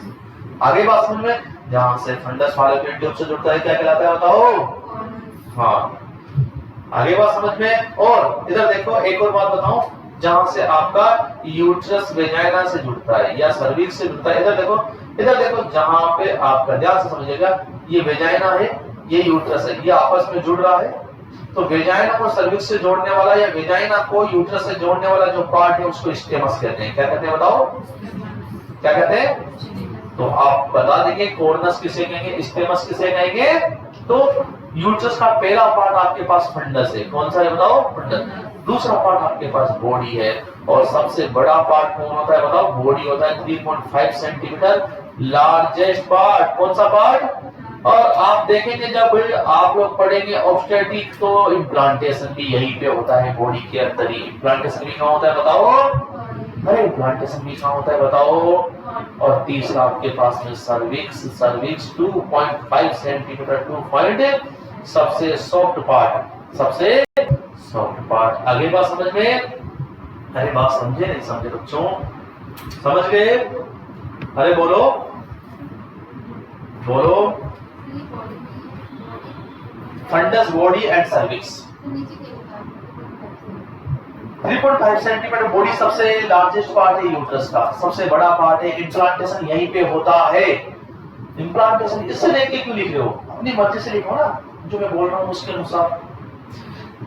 इम्प्लांटेशन यहीं पे होता है आपके पास। देखो कुछ पॉइंट लिखवा देता हूं यहाँ पे कि जो फॉलोपियन ट्यूब है, फॉलोपियन ट्यूब आपकी जुड़ती है किससे? यूट्रस से। और उस स्थान को, उस जगह को क्या बोलते हैं? कॉर्नस। क्या बोलते हैं बताओ? जहां से फॉलोपियन ट्यूब किससे जुड़ती है? यूट्रस से जुड़ती है। एक पार्ट आपके पास स्टेमस भी है, और स्टेमस क्या है? कनेक्शन बिटवीन, देखो हाँ सॉरी मैंने थोड़ी सी मिस्टेक कर दी है। बॉडी और सर्विक्स के बीच का कनेक्शन स्टेमस कहलाता है। सॉरी, वेजाइना और सर्विक्स के बीच का नहीं, बॉडी है ना सर्विक्स के बीच का। इधर देखो ये आपके पास में यूट्रस है, ये आपके पास में क्या बताओ? सर्विक्स से। तो ये वाला पार्ट, यहाँ वाला पार्ट है ना सर्विक्स, ये बॉडी, ये फंडस। सॉरी, तो सर्विक्स और बॉडी को जोड़ने वाला जो पार्ट है वो स्टेमस है ना। Connection between cervix and body. Body और सर्विक्स के बीच का जो कनेक्शन है वो क्या कहलाता है बताओ। और जो स्टेमस पार्ट होता है पूछा गया क्वेश्चन है 0.5 सेंटीमीटर का होता है। कितना होता है बताओ। इसकी लंबाई देखेंगे 0.5 सेंटीमीटर। कितनी होती है बताओ। तो आप लोगों को पूछा जाए largest part of the uterus क्या बताएंगे बताओ। अरे क्या बताएंगे। कितने सेंटीमीटर का। इम्प्लांटेशन कहाँ पे होता है बताओ। हाँ और वेजाइना की पीएच एसिडिक क्यों है बताओ। डोडलिंग में क्या करता है ऐसा डोडलिंग कैसे है बताओ। हाँ एनारोबिक रेस्पिरेशन है बात समझ में। चलिए यूट्रस चल रहा था बच्चों आपके पास में। बात करते हैं लेयर्स ऑफ यूट्रस की। लेयर्स ऑफ यूट्रस की जो यूट्रस है वो कितने लेयर से बना हो। जब आप यूट्रस को देखेंगे बच्चों ये आपके पास में यूट्रस, ये आपके पास में यूट्रस, ये आपके पास में यूट्रस, ये सर्विक्स का बना देता हूँ नीचे। तो आप जब यूट्रस को देखेंगे बच्चों इधर देखिए आपके पास में यूट्रस 3 लेयर से मिलकर बना हुआ। कितने बताओ बच्चों। अरे कितने बताओ। 3 ये आपके पास में सबसे अंदर वाली लेयर जिसको आप लोग एंडोमेट्रियम कहते हैं। उसके बाद में आपके पास में मिडिल वाली लेयर और जिसको आप लोग कहते हैं बच्चों मायोमेट्रियम क्या कहते हैं। जो कि सबसे मोटी लेयर है यूट्रस की, सबसे काम करने वाली लेयर है यूट्रस की। आपके लेबर में सबसे ज्यादा इन्वॉल्वमेंट इसी का ही होता है। मायोमेट्रियम का सबसे इंपॉर्टेंट लेयर है, सबसे मोटी है। और उसके बाद सबसे बाहर वाली लेयर जिसको आप लोग क्या कहते हैं बच्चों पेरीमेट्रियम। क्या कहते हैं बच्चों। और पेरीमेट्रियम के बाद आप क्या जाती है मसल्स, मसल्स के बाद स्किन। देखो यहाँ पर यूट्रस से मान के चलो यहाँ से काटेंगे। इधर देखिए यहाँ पे यूट्रस से मान के चलो इधर देखो आप ऑपरेशन कर रहे हो यूट्रस का। पहले काटेंगे, पहले किसको काटेंगे स्किन को। स्किन कटेगी तो स्किन के अंदर आपके पास में देखो epidermis, dermis and hypodermis subcutaneous layer आपने काटी। फिर क्या आ जाएगी मसल्स, मसल्स को काटेंगे। जैसे मसल्स को काटेंगे क्या दिखेगा पेरीमेट्रियम। क्या दिखेगा पेरीमेट्रियम को काटेंगे क्या आएगा मायोमेट्रियम। फिर मायोमेट्रियम काटेंगे एंडोमेट्रियम। अंदर से बच्चे को निकाल लेंगे। करते हैं ना। अरे सिजेरियन करते जब काटते हैं ना तो पहले स्किन कटेगी, स्किन के बाद मसल्स कटेगी, फिर पेरीमेट्रियम कटेगी, फिर मायोमेट्रियम कटेगी, फिर एंडोमेट्रियम। क्योंकि बच्चा तो अंदर की साइड में है ना यूट्रस के अंदर। तो आपके पास में देखो बच्चों कितनी लेयर है बताओ। कौन कौन सी बताओ। हाँ अगर मैं बाहर से अंदर की तरफ की बात करूं तो पेरीमेट्रियम, मायोमेट्रियम। सबसे मोटी कौन सी बताओ। सबसे ज्यादा काम की कौन सी बताओ मायोमेट्रियम है ना। चलिए सबसे पहले बात करता हूँ पेरीमेट्रियम की। पेरीमेट्रियम आपके पास सबसे पहले बात करते हैं किसकी बताओ बच्चों पेरीमेट्रियम की बात करेंगे। किसकी बात करेंगे बताओ सबसे पहले पेरीमेट्रियम की बात करेंगे आप लोग है ना। सबसे पहले पेरीमेट्रियम क्या कहेंगे पेरीमेट्रियम के बारे में आप लोग। अरे आप कहेंगे सबसे आउटर मोस्ट लेयर है, सबसे बाहर की लेयर है। पेरीमेट्रियम सबसे बाहर की लेयर है ना। आउटर मोस्ट लेयर सबसे बाहर की लेयर पेरीमेट्रियम। चलिए सबसे बाहर की लेयर आपके पास में आउटर लेयर सबसे पहले सीरस लेयर है। क्या है बताओ सीरस है ना। क्योंकि सीरस फ्लूइड के कांटेक्ट में होती है। और ये मोटी भी है प्रोटेक्टिव लेयर है ना सबसे बाहर की। तो कैसे रहेगी बताओ प्रोटेक्टिव। और बनी होती है फॉर्म्ड बाय कनेक्टिव टिश्यू। बच्चों किसकी बनी होती है बताओ कनेक्टिव टिश्यू की। शाबाश। आगे चलते हैं आपके पास में मायोमेट्रियम की बात करते हैं। किसकी बात करेंगे बताओ। चलिए वेरी वेरी इंपॉर्टेंट लेयर है मायोमेट्रियम। क्वेश्चन यहीं से बनेगा। अगर लेयर से रिलेटेड क्वेश्चन बनता है तो बच्चों यहीं से सबसे पहली चीज तो मिडिल लेयर। कौन सी लेयर बताओ दूसरी थिकेंड सबसे मोटी हिंदी में भी लिख देना सबसे मोटी। तीसरी चीज मोस्ट फंक्शनल जो कॉन्ट्रैक्शन यूट्रस में होता है ना कॉन्ट्रैक्शन लेबर के टाइम पे वो इसी में होता है ना। क्योंकि यहीं पर प्रेजेंट होते हैं मोस्ट फंक्शनल जो कॉन्ट्रैक्शन होता है इसी में होता है। क्योंकि इस पे प्रेजेंट होते हैं क्या प्रेजेंट होते हैं सर। इस पे प्रेजेंट होते हैं ऑक्सीटोसिन रिसेप्टर। क्या प्रेजेंट होते हैं बच्चों बताओ ऑक्सीटोसिन। और ऑक्सीटोसिन हार्मोन का नाम क्या है कॉन्ट्रैक्शन करवाना यूट्रस में। तो कौन सी लेयर पे कॉन्ट्रैक्शन करवाएगा यूट्रस की बताओ मायोमेट्रियम पे। किस पे कॉन्ट्रैक्शन करवाएगा बताओ। अरे किस पे कॉन्ट्रैक्शन करवाएगा बताओ मायोमेट्रियम पे कॉन्ट्रैक्शन करवाएगा। किस पे बताओ मायोमेट्रियम पे कॉन्ट्रैक्शन करवाएगा आपके, क्योंकि यहाँ पर ऑक्सीटोसिन रिसेप्टर प्रेजेंट होते हैं। क्या प्रेजेंट होते हैं बताओ? हाँ, कॉन्ट्रैक्टिव लेयर है। कैसी लेयर है बताओ? कॉन्ट्रैक्टिव लेयर। क्यों कॉन्ट्रैक्ट करती है बताओ? ऑक्सीटोसिन रिसेप्टर क्या प्रेजेंट होते हैं बच्चों बताओ? ऑक्सीटोसिन सबसे मोटी लेयर। आगे बात करते हैं हम एंडोमेट्रियम। अरे पढ़ा था एंडोकार्डियम मायोकार्डियम भी पढ़ा था हार्ट के अंदर, उसी तरीके से यहाँ पर एंडोमेट्रियम की बात करेंगे तो सबसे इनर लेयर कौन सी है बताओ? इनर लेयर अपने हिसाब से ही आप लिखो, कुछ इनर लेयर होती है सबसे अंदर की लेयर यूट्रस की। और जो ये एंडोमेट्रियम होती है बच्चों, वेरी वेरी इंपॉर्टेंट बात बता देता हूँ आप लोगों को कि ये दो लेयर से मिलकर बनी होती है। एक तो होती है functional layer, very very important. एक होती है basal layer, very very important बात है। जो समझेगा वो जीतेगा, जो ना समझेगा वो हार जाएगा। देखते हैं हम लोग यहाँ पे कि फंक्शनल लेयर और बेसल लेयर दो लेयर से मिलकर बना है आपका एंडोमेट्रियम। देखो इस फंक्शनल लेयर के बारे में ये कहा जाता है कि जब मेंस्ट्रुएशन साइकिल होता है तो उसके साथ ये शेड आउट होती है। जो मेंस्ट्रुएशन साइकिल में जो कटे पटे टिश्यू आपको दिखाई देते हैं वो किसके होते हैं? फंक्शनल लेयर के। किसके बच्चों? It is layer shed out during menstruation cycle. It is layer shed out during menstruation cycle. ये मेंस्ट्रुएशन साइकिल में बाहर निकलती है। जो आपको मेंस्ट्रुएशन की ब्लीडिंग के साथ में छोटे छोटे टिश्यू दिखाई देते हैं वो किसके होते हैं बताओ? फंक्शनल लेयर के। आगे आपके पास में बेसल लेयर, ये देखो फंक्शनल लेयर के पीछे की लेयर होती है और इट इज लेयर मोस्ट जो है आपके पास में चेंज होती है, ज्यादातर चेंज होती है प्रेगनेंसी के दौरान। आपको पता है प्रेगनेंसी के दौरान जो यूट्रस की एंडोमेट्रियम है उसकी जो बेसल लेयर है वो मोटी होकर डेसिडुआ बना लेती है। क्या बना लेती है? ये बात ध्यान रखिएगा। Mostly change in pregnancy, pregnancy में चेंज हो जाती है बच्चों और प्रेगनेंसी में मोटी होकर ये थिक होकर क्या बना लेती है? डेसिडुआ। क्या बना लेती है बच्चों बताओ? तो आपसे पूछा जाएगा कि प्रेगनेंसी में एंडोमेट्रियम को क्या कहते हैं तो आप क्या बताएंगे बताओ? हरे क्या बताएंगे बताओ? चलिए बच्चों आगे चलते हैं। ये आपने लेयर पढ़ी।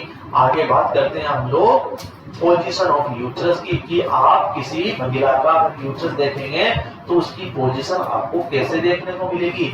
Position of uterus, position of uterus आप देखेंगे बच्चों तो देखो ये कोई महिला खड़ी हुई है, ये उसका बटक्स है, ये उसका पैर है बच्चों। तो आप देखेंगे जब इधर देखो बच्चों और समझते रहिए यहाँ पर इधर देखिएगा ये ऐसे खड़ी है तो देखो दोनों बटक्स में नहीं बना सकता ना, दो बटक्स हम नहीं बना सकते। तो देखो यहाँ से आप लोग देखो तो उस महिला को या फिर उस महिला को आप जो है डोर्सल रिकॉम्बिनेंट पोजीशन में बिठा दो। किसमें बिठा दो बताओ? हाँ, तब भी आप लोग सामने से देख पाएंगे तरीके से। देखो मैं आपको बता दूं कि यहाँ पर आप देखेंगे ये आप लोग यहाँ पर एनस होगा, यहाँ पर वेजाइना होगी और थोड़ा ऊपर की तरफ क्या होगा?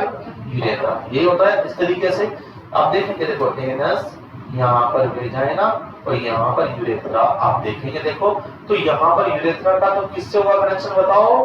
अरे बोलो बच्चों, ब्लैडर से। किससे बताओ? और इस वेजाइना का कनेक्शन किससे होगा बताओ? यूट्रस से। इस एनस का कनेक्शन किससे होगा बताओ? रेक्टम से। किससे बताओ? तो देखा आप लोगों ने बच्चों, पीछे की साइड में रेक्टम है, बीच में आपके पास में यूट्रस है और इधर क्या है आपके पास में? Urinary bladder. तो आप क्या लिखेंगे कि सामने वाले घर में कौन? Urinary bladder. पीछे कौन रहता है इसके? रेक्टम रहता है ना? पीछे कौन रहता है यूट्रस के? आपका दिमाग स्टेबल नहीं है इसलिए तुम तो हर कुछ बोल देते हो मुंह से, है बात समझ में? देखो यूट्रस के आगे कौन और पीछे कौन? रेक्टम। आगे कौन होता है? ब्लैडर। इसीलिए आपने देखा होगा प्रेगनेंसी के दौरान महिला को यूरिन ज्यादा और कॉन्स्टिपेशन रहता है। यूरिन ज्यादा इसलिए ब्लैडर पे प्रेशर पड़ता है पॉजिटिव और कॉन्स्टिपेशन इसलिए होता है क्योंकि रेक्टम पे प्रेशर पड़ता है नेगेटिव। आई बात समझ में? रेक्टम पिचक जाएगा और ब्लैडर देखो रेक्टम पिचकेगा तो कॉन्स्टिपेशन होगा और ब्लैडर पिचकेगा तो यूरिन बार-बार में आएगा। इसी पोजीशन की वजह से, इसी पोजीशन की वजह से। आगे बात समझे? अब बात करते हैं एंगल ऑफ यूट्रस की। वेरी वेरी इंपॉर्टेंट, बहुत काम की चीज, बहुत ही काम की चीज पढ़ेंगे एंगल ऑफ यूट्रस। पोजीशन देख लिया आप लोगों ने, लिख देंगे पोजीशन के बारे में, है ना। आगे बाराती, पीछे बैंड बाजा, बीच में दूल्हे राजा तक। आई बात समझ में? आगे कौन है? बाराती मतलब ब्लेडर, और पीछे बैंड बाजा का मतलब रेक्टम, और बीच में दूल्हे राजा कौन है? यूट्रस, है ना। चलिए आगे चलते हैं। एंगल ऑफ यूट्रस,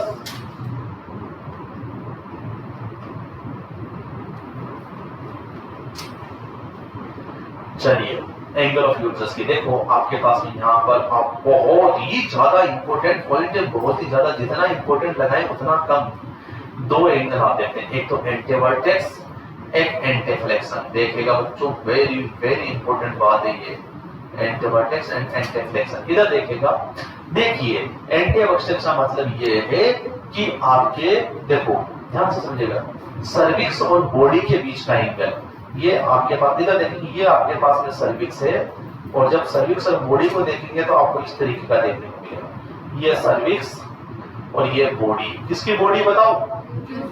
तो आप एंगल देखो, देखो एंगल कितने डिग्री का आ रहा है बताओ? 90 डिग्री का। कितने डिग्री का? तो एंटीवर्टेक्स एंगल, एंटीवर्टेक्स एंगल बिटवीन, लिख लेंगे बच्चों, angle between cervix and body, किस किस के बीच का बताओ? बॉडी, अपनी बॉडी नहीं, यूट्रस। कितना बताओ? 90 डिग्री। कितना बच्चों बताओ?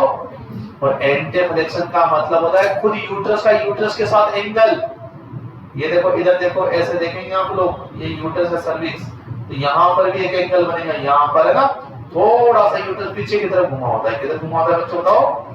तो ये जो यहाँ पर ये वाला जो एंगल आप देखेंगे, देखो ये वाला एंगल बन रहा है ना बच्चों? अरे बन रहा है, नहीं बन रहा? ये वाला एंगल 120 डिग्री का, मतलब यूट्रस का यूट्रस के साथ एंगल एंटीफ्लेक्शन कहलाता है। कि कितना घुमा हुआ होता है यूट्रस, कितना पीछे घुमा हुआ होता है, कितना घुमा होता है बताओ? कितना फ्लेक्स होता है बताओ? और उस एंगल को क्या कहेंगे बताओ? एंटीफ्लेक्शन एंगल। क्या कहेंगे बच्चों बताइए? अरे क्या कहेंगे बताओ बच्चों? एंटीफ्लेक्शन एंगल। एक इंपॉर्टेंट बात आगे की तरफ चलेगी, एंटीफ्लेक्शन एंगल कौन सा बताओ? एंटीफ्लेक्शन एंगल। चलिए बच्चों, चलिए अगली बात समझ में। तो आपने क्या देखा? आगे बाराती और पीछे क्या है? बैंड बाजा, बीच में क्या है? दूल्हे राजा। ये क्या है आपके पास में बताओ? ये क्या है? यूट्रस। ये देखिए यूट्रस, यहाँ पर क्या आगे बताओ? ब्लेडर, और पीछे क्या है बच्चों बताओ? रेक्टम। इधर देखिएगा, वेरी वेरी इंपॉर्टेंट बात बताएंगे यहाँ पे। देखिए आपके पास में, देखो देखो यहाँ पर ये जो जगह है, ये यूटेरोवेसिकल। देखो वेसिकल वर्ड किसके लिए लिया जाता है बताओ? वेसिकल वर्ड यूरिनरी ब्लैडर के लिए। तो ये जो आपके पास ये वाली जगह है, इसको बोलते हैं यूटेरोवेसिकल सेक। क्या बोलते हैं बताओ? यूटेरोवेसिकल सेक। ये आ गई बात समझ में। और ये आपके पास ये रेक्टम और यूट्रस के बीच का, इसको बताने के लिए ये किया गया है ना, ये इंपॉर्टेंट जगह है। ये आपके पास में कहलाता है, आपके पास में यहाँ पर यूटेरोरेक्टल सेक आप लोग इसको कह सकते हैं, यूटेरोरेक्टल सेक आप लोग इसको कह सकते हैं, लेकिन हम लोग इसको कल्डो सेक कहते हैं। क्या कहते हैं बताओ? कल्डो सेक कहते हैं। इसको पाउच ऑफ डगलस भी कहते हैं। क्या कहते हैं? Pouch of Douglas. Very very important. Pouch of Douglas क्या होता है बताओ? यूट्रस और रेक्टम के बीच में पाया जाने वाला सेक, उनको मिला। सेक का मतलब पपीता सेक, अरे होता है ना बनाना सेक, ये सेक है। सेक का मतलब यहाँ पर वो मिलावट नहीं है, कहने का मतलब बीच की जगह है ना। हाँ, और बहुत इंपॉर्टेंट बात ये है, देखो यहीं से हम लोग एक सीरीज के द्वारा कल्डोसिंथेसिस करते हैं। क्या करते हैं बताओ? कल्डोसिंथेसिस करते हैं। कल्डोसिंथेसिस से पता करते हैं ओवुलेशन के बारे में। किसके बारे में बताओ? ओवुलेशन का पता करने के लिए आप लोग क्या करते हो? कल्डोसिंथेसिस। क्या करते हो? हाँ, कल्डोसिंथेसिस का मतलब एस्पायरेशन ऑफ फ्रूट फ्रॉम, अरे जिस तरह से पेरियोसिंथेसिस, जिस तरह से थोलोसिंथेसिस, जिस तरह से कार्डियोसिंथेसिस, उसी तरह से कल्डोसिंथेसिस। तो कल्डोसिंथेसिस का मतलब क्या होगा बताओ? Removal of fluid from culdesac. Removal of fluid from culdesac. Removal of fluid from culdesac. बात करते हैं हम लोग थोड़ा सा एक्स्ट्रा सर्विक्स के बारे में। किसके बारे में बताओ? Cervix first part of uterus. सबसे पहली बात तो यही कहते हो ना, अरे फर्स्ट पार्ट ऑफ यूट्रस। आप लोग कहेंगे या नहीं कहेंगे? यही चीज कहेंगे? अरे यही बात है, आई बात समझ में?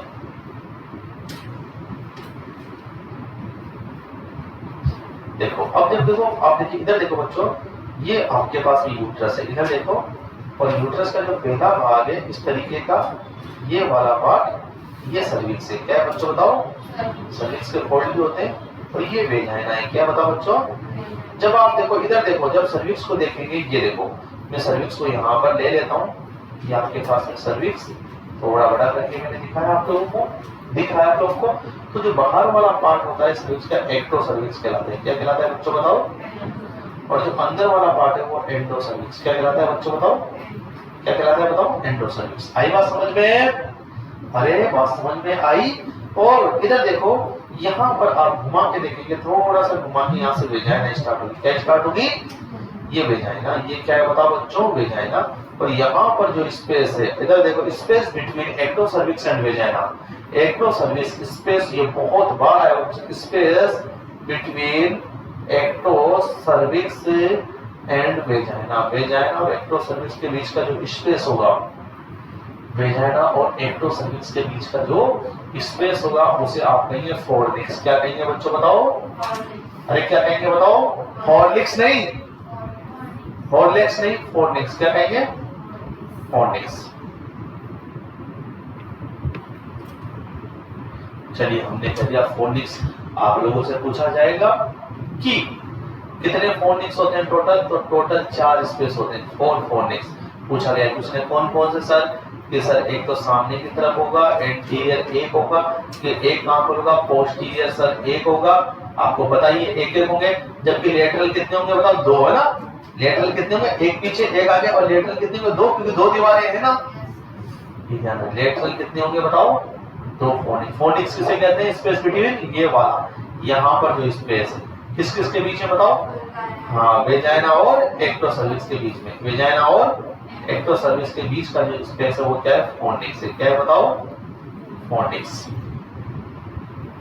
आप लोगों को पता है कि नॉन प्रेग्नेंट जो फीमेल होती है, नॉन प्रेग्नेंट फीमेल का जो यूट्रस या सर्विक्स, नॉन प्रेग्नेंट फीमेल की जो सर्विक्स होती है, आपको पता है सर्विक्स क्या है? यूट्रस का सॉफ्ट पार्ट। क्या है बताओ? तो नॉन प्रेग्नेंट फीमेल की जो सर्विक्स होती है वो टिप ऑफ द नोज किसकी तरह होती है? टिप ऑफ नोज की तरह सॉफ्ट होती है। किसकी तरह सॉफ्ट होती है बताओ? ये देखो, ऐसी कैसे सॉफ्ट होती है? ऐसी सॉफ्ट होती है ना। जबकि प्रेग्नेंट फीमेल की जो सर्विक्स होती है, प्रेग्नेंट फीमेल की जो सर्विक्स होगी, आप देखो देखेंगे पालपेट करके, तो लिप की तरह सॉफ्ट होगी। किसकी तरह बताओ? तो कब ज्यादा सॉफ्ट होगी बताओ? प्रेगनेंसी में, नॉन प्रेगनेंसी में? कब ज्यादा सॉफ्ट होगी? है ना, लिप की तरह सॉफ्ट है तो ज्यादा सॉफ्ट है ना। चलिए बच्चों आगे चलते हैं, हम लोग बात करते हैं फालोपियन ट्यूब की। चलिए आगे चलते हैं, बात करते हैं फालोपियन ट्यूब। अगला क्या है? फंक्शन ऑफ यूट्रस दिखा देता हूं पहले। आपसे पूछा जाए फंक्शन ऑफ यूट्रस तो आप बता दें क्या है फंक्शन ऑफ यूट्रस? अरे इम्प्लांटेशन, मेन फंक्शन तो यही है। मेन तो क्या है? इसीलिए बनाया गया है। मेन क्या है? इसीलिए बनाया गया है इम्प्लांटेशन के लिए। अगर यूट्रस ना हो तो माता जी के इम्प्लांटेशन ना हो। चलिए आगे हो गया, आपके वेजाइना हो गया, यूट्रस हो गया। तीसरे नंबर पे कौन आएगा बताओ? फालोपियन ट्यूब। कौन आएगा बताओ? फालोपियन ट्यूब। अरे फालोपियन ट्यूब के बहुत सारे नाम है। क्या क्या नाम है? कि सर फालोपियन ट्यूब को मुलेरियन ट्यूब या मुलेरियन डक्ट भी कहते हैं। और क्या कहते हैं सर? इसको ओविडक्ट भी कहते हैं। और क्या कहते हैं? इसको साल्पिन ट्यूब भी कहते हैं। क्या कहते हैं बताओ? साल्पिन ट्यूब भी कहते हैं। इसीलिए फालोपियन ट्यूब का इन्फ्लेमेशन क्या कहलाता है? साल्पिंजाइटिस। क्या कहलाता है बताओ? इसको साल्पिन ट्यूब भी कहते हैं, मुलेरियन डक्ट भी कहते हैं, ओविडक्ट भी कहते हैं, साल्पिन ट्यूब भी कहते हैं। आई बात समझ में? इसीलिए आप कहते हो कि सर अगर इन्फ्लेमेशन हो जाए, किसमें इन्फ्लेमेशन? और फालोपियन ट्यूब में अगर इन्फ्लामेशन हो जाता है तो उसको हम क्या बोलते हैं? साल्पिंजाइटिस। क्या बोलते हैं बच्चों बताइए? साल्पिंजाइटिस कहते हैं। क्या कहते हैं बताओ? और जहां पर फैलोपियन ट्यूब यूट्रस से जोड़ती है वो क्या पार्ट क्या कहलाता है? कॉर्नस। क्या कहलाता है बताओ? अब बात करते हैं हम लोग, इधर देखिएगा आप लोग, ये आपके पास में यूट्रस, और ये यूट्रस आपके पास में, और ये आपके पास में फैलोपियन ट्यूब। ये फैलोपियन एक साइड ये बना लेता हूं मैं पूरी फैलोपियन ट्यूब। अब आप देखेंगे बच्चों, ये आपके पास में यूट्रस है, इधर की फैलोपियन ट्यूब ये है। तो आपके पास में देखो कौन कौन से पार्ट, एक पार्ट तो ये रहा आपके फैलोपियन ट्यूब का, एक पार्ट ये रहा आपके फैलोपियन, एक पार्ट ये रहा, 1 2 3 4 पार्ट है फैलोपियन ट्यूब के। कितने पार्ट है बच्चों बताओ? 4 पार्ट। और नीचे देखो फिमरी है, क्या है बताइए? फैलोपियन ट्यूब की फिमरी, झाड़ू है ये, जो कि ओवम को उठाने का काम करती है ओवेरी से। कहां से? ये 4 पार्ट कौन कौन से? सबसे पहला वाला जो पार्ट है बच्चों, इसको बोलते हैं हम लोग इंटरस्टिशियल पार्ट। क्या बोलते हैं बताओ? Interstitial part. सर ये दूसरे वाला क्या है? इस दूसरे वाले को बोलते हैं स्टेमस। क्या बोलते हैं बताओ? स्टेमस। ध्यान रखिएगा। ये तीसरे वाले को क्या बोलते हैं सर? एम्पुला। क्या बोलते हैं बताओ? सर चौथे वाले को क्या बोलते हैं? इन्फंडिबुलम। क्या बोलते हैं बच्चों बताओ? इन्फंडिबुलम। क्या बोलते हैं बताओ बच्चों? अरे क्या बोलते हैं बताओ? तो ये आपने देखा कि पार्ट्स ऑफ फैलोपियन ट्यूब की बात करें तो आपके पास में कितने पार्ट हैं बताओ? कौन कौन से? हाँ, चलिए बात करते हैं पार्ट्स ऑफ फैलोपियन ट्यूब की बात कर लेते हैं हम लोग। पार्ट्स ऑफ फैलोपियन ट्यूब, आप फैलोपियन ट्यूब की बात कर लेते हैं बच्चों। तो आपके पास में सबसे पहला पार्ट इंटरस्टिशियल पार्ट। और आप अगर टोटल फैलोपियन ट्यूब की लंबाई की बात करें, टोटल लेंथ है ना, तो देखो आप सबको लेंथ में डिवाइड कर देंगे हम लोग। टोटल लेंथ 10 सेंटीमीटर होती है फैलोपियन ट्यूब की। कितनी होती है बताओ बच्चों? अरे कितनी होती है? उसमें से इंटरस्टिशियल पार्ट 1.5 सेंटीमीटर। दूसरी बात सर, स्टेमस कितना होता है? तो स्टेमस 2.5 सेंटीमीटर। उसके बाद सर एम्पुला कितना होता है? तो आपके पास 5 सेंटीमीटर। सबसे बड़ा part, largest part of fallopian tube, largest part of fallopian tube, सबसे बड़ा पार्ट फैलोपियन ट्यूब का। और 50% पार्ट फैलोपियन ट्यूब का कौन है बताओ? एम्पुला ही है। और आपको इम्पोर्टेंट बात यही है कि फर्टिलाइजेशन भी कहाँ होता है बताओ? अरे यही होता है। यही कहाँ होता है? एम्पुला के अंदर ही। ये सारी बातें आपको पता भी है, पता है ना?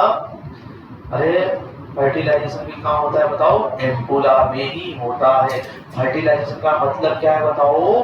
अरे ओवम और स्पर्म का मिलना, ओवम और स्पर्म का मिलना।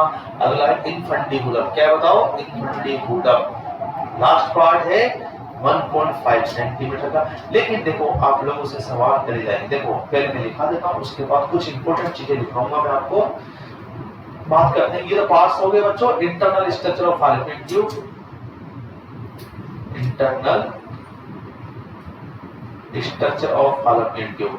आप फैलोपियन ट्यूब का इंटरनल स्ट्रक्चर देखेंगे तो देखो बच्चों, आपको यहाँ पर सीलिएटेड एपिथेलियल टिश्यू देखने को मिलेंगे, है ना, जो कि ओवम को आगे बढ़ाने में सहायक होते हैं।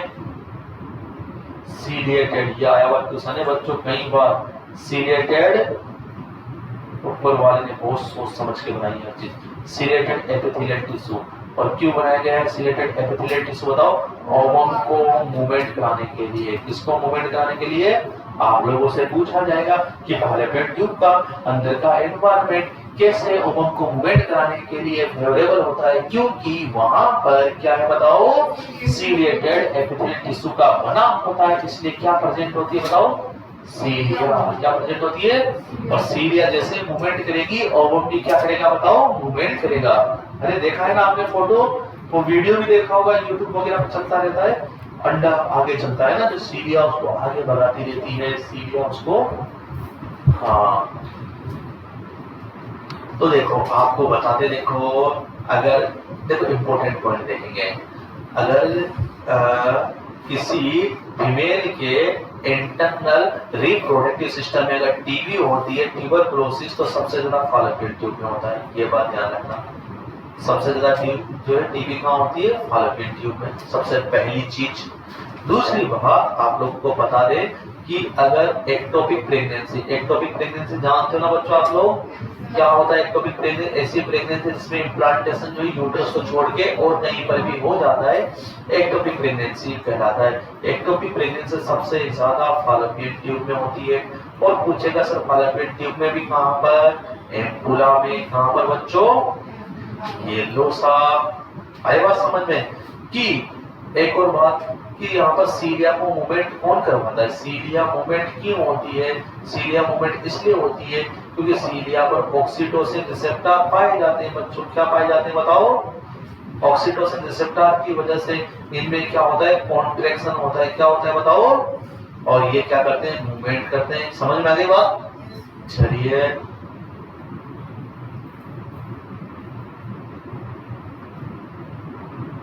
अरे बात समझ में आई है नहीं बच्चों? बात समझ में आई? बात समझ में आई है नहीं? अब आपसे पूछा जाए सबसे छोटा पार्ट कौन सा है? Interstitial part. जैसे कि दोनों बराबर है ना, इन्फंटिबुलम इंटरस्टिशियल दोनों बराबर है, लेकिन फिर भी सबसे छोटा कौन सा है बताओ? लिख लो, मैं बता रहा हूं। सबसे छोटा पार्ट इंटरस्टिशियल, सबसे बड़ा एम्पुला लंबाई में। किसमें बताओ? सबसे पहले लेंथ की बात करें, लेंथ में सबसे बड़ा एम्पुला, सबसे छोटा इंटरस्टिशियल पार्ट। ये लो आपने लिख लिया। सर डायमीटर में क्या रहेगा? कि डायमीटर आपको बता दें बच्चों, डायमीटर में सबसे छोटा आपके पास में, देखिए मेरी बात ध्यान से सुनिएगा। देखो डायमीटर के हिसाब से आप बात करेंगे तो सबसे ज्यादा जो डायमीटर होता है वो इनफंडिबुलर का। किसका बताओ? इनफंडिबुलर का। आई बात समझ में? हाँ, एम्पुला से ज्यादा, एम्पुला का उससे ज्यादा है ना। फिर डायमीटर देखो आपके पास में बढ़ता जाता है ना, आगे से पीछे की तरफ। आप ट्यूशन करेंगे और मुझे बताएंगे फिर। चलिए आगे, फैलोपियन ट्यूब के बाद कौन आता है बताओ? ओवरी। तो फैलोपियन ट्यूब का काम क्या है बताओ? फंक्शन पूछ लिया जाए तो, अरे फंक्शन पूछ जाए तो फर्टिलाइजेशन। क्या है बताओ? फर्टिलाइजेशन यहीं पे होता है। नेक्स्ट आपके पास में ओवेरी। ओवेरी आई बात समझ में? सबसे पहली चीज तो आप ये ध्यान रखेंगे, functional and structural unit of female genital organ. Female genital organ की फंक्शनल एंड स्ट्रक्चरल यूनिट, अगर ये नहीं होगा तो ओवम ही नहीं बनेगा। अरे ये नहीं होगा तो क्या नहीं बनेगा बताओ? ओवम नहीं होगा। आई बात समझ में? और ये ओवेरी क्या है? एक तरह से एंडोक्राइन ग्लैंड का काम भी करती है ना बच्चों। अरे क्या है बताओ? एंडोक्राइन ग्लैंड का काम करती है। ओवम का फॉर्मेशन कहाँ होता है बताओ? ओवेरी में होता है। ओवम फॉर्मेशन कहाँ होता है बताओ? आप लोगों से पूछा जाए कि मेल के अंदर जो है स्पर्म कहाँ बनते हैं? हाँ, ये होमोलोगस होता है टेस्टिस की। किसके होमोलोगस होता है बताओ? टेस्टिस की तरह। किसकी तरह बताओ? किसके समतुल्य बताओ? टेस्टिस की तरह, मेल के टेस्टिस की तरह। तो आपसे पूछा जाए कि फीमेल के जेनिटल ऑर्गन की फंक्शनल एंड स्ट्रक्चरल क्या है बताओ? क्या बताएंगे? लंबाई, चौड़ाई और मोटाई क्या होती है? तुम याद कर लोगे। देखो 3 इंटू 2 इंटू 1 सेंटीमीटर है ना, हो गई याद? 3 लंबाई, 2 चौड़ाई, 1 मोटाई। चलिए अब आपसे पूछा था सर वजन कितना होता है ओवेरी का? सबको याद हो जाएगा, 0.14 ओंस। 0.14 ओंस, 1 ओंस बराबर। आपसे पूछे बच्चों कि 1 ओंस में कितना होता है? 30 ml। कितना होता है बताओ? ये तो बहुत कम है ना, 0.14 ओंस है ना। 0.14, 1 ओंस बराबर 30 ml, या 1 ओंस को अगर ग्राम में कन्वर्ट करते हैं तो 28.5 ग्राम। कितना बताओ? तो बहुत कम है, बहुत कम है। इसका मतलब बहुत कम है नहीं है? अरे बहुत कम है या नहीं है बताओ? बहुत कम है या नहीं है? है ना? चलिए आपके पास में 28.5 ग्राम। अब बताओ मुझे फंक्शन ऑफ ओवेरी, मुझे पढ़ाने में मजा आता है इस सब्जेक्ट, फंक्शन ऑफ ओवेरी। नहीं, सबका इंटरेस्टिंग सब्जेक्ट है ज़्यादातर लोग। ओवेरी का फंक्शन, सबसे पहला फंक्शन तो oogenesis, डिटेल में पढ़ेंगे हम लोग। oogenesis किसे कहते हैं, कैसे होता है पूरा का पूरा। oogenesis का मतलब फॉर्मेशन, ठीक बच्चों, हाँ। और दूसरा काम एंडोक्राइनल है ना, एंडोक्राइनल फंक्शन का मतलब हार्मोन है ना, हार्मोन निकालना, हार्मोन फॉर्मेशन, हार्मोन निकालना, हार्मोन बनाना, ये एंडोक्राइन। अब हम एंडोक्राइन ग्लैंड पढ़ रहे हैं तो उस टाइम बताया था ना मैंने कि ओवेरी और टेस्टिस भी क्या है, एंडोक्राइन ग्लैंड है ना। टेस्टिस के बारे में तो मैंने वहीं पे बता दिया आप लोगों को कि कौन कौन से हार्मोन निकलते हैं। अब यहाँ पर देखो कौन कौन से हार्मोन यहाँ से निकलते हैं। आप देखेंगे बच्चों कि आपका जो ओवेरी है 3 हार्मोन, एस्ट्रोजन, प्रोजेस्टेरोन और एक हार्मोन निकालते हैं रिलैक्सिन। कौन सा बताओ? देखो रिलैक्सिन हार्मोन आपको बता दूं, ये जब फुल टर्म जो है फुल टर्म पहुंच जाती है प्रेगनेंसी, तो उस टाइम पे ये क्या करते हैं, प्यूबिक सिम्पासिस जॉइंट को रिलैक्स करने के लिए कि जो है लेबर आसानी से हो जाए। क्या आसानी से हो जाए? नाम रिलैक्सिन है ना, तो किसको रिलैक्स करेगा? प्यूबिक सिम्पासिस जॉइंट को। किसको? जिससे कि लेबर आसानी से हो जाए। हिंदी में लिख लीजिए कि ये जो है प्यूबिक सिम्पासिस जॉइंट को रिलैक्स करता है, प्यूबिक सिम्पासिस जॉइंट को रिलैक्स करता है, ये प्यूबिक सिम्पासिस जॉइंट को रिलैक्स करता है, प्यूबिक सिम्पासिस जॉइंट को रिलैक्स करता है कब? जब टर्म पर प्रेगनेंसी होती है। आई बात समझ में? अरे आगे बात समझ में? और भी हम पढ़ेंगे, पहले oogenesis पढ़ेंगे, उसके बाद में सारा मैं बताऊंगा आप लोगों को ना। तो कल की क्लास हमारे oogenesis very very important class है। मेंस्ट्रुएशन साइकिल कल की क्लास में पढ़ेंगे, बहुत आपको मेंस्ट्रुएशन साइकिल बहुत तगड़े से बता दूंगा मैं। और आपके पास abnormality of menstruation cycle, amenorrhoea, dysmenorrhoea, दुनिया भर के मेनोरिया, फेनोरिया है ना, वो हम लोग पढ़ लेंगे। अब आप अपने आप को जो है तैयार रखें, हम लोग बहुत ज़्यादा पढ़ेंगे, कम से कम 30 पेज पढ़ने पड़ेंगे। आई बात समझ में? तैयार रहें आप।